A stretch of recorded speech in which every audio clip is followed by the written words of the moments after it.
The May update for Windows 10 is out, and there are issues.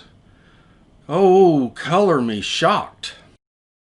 I'm Woody Huffines. I own the Nerds to Go in McKinney and Frisco, Texas, and this is Tech for the Untechnical. This is the 28th of May. The 27th of May, Windows released the May release of the Windows update, which is a features update. They've got some security features. It's probably going to be a pretty good update eventually. If you look at the tech press this morning, everything that's come out is about the problems that they're having with Windows 10, like always-on computers or always-connected computers. Some of those are barfing. It's not working so well for them, they'll reboot.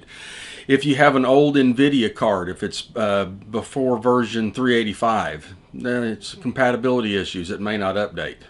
The Windows HVCI, which is a hyper-protected, this is Tech for the Untechnical. I won't get into the technical stuff, but a lot of users are coming up with something that says they need to have their machine updated or configured before it'll take the Windows update. And it has to do with the HVCI functionality and some of the chips on some of the boards.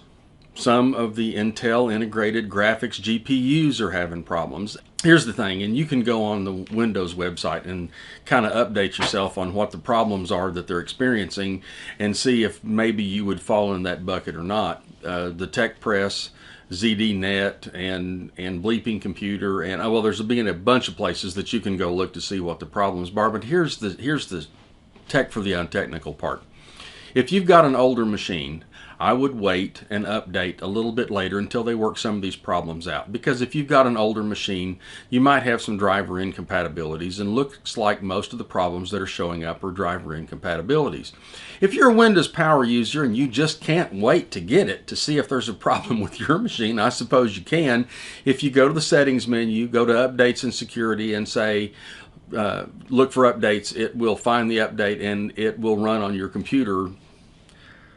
Cross your fingers. Remember, we talked about the other day, it's a good idea to back up your data anytime you do a Windows update, because sometimes these Windows updates are a problem. If you really want the update and you go get the update, be prepared for you might be one of the ones that has an always-on computer, an HVCI incompatibility. There are some games that are causing incompatibilities.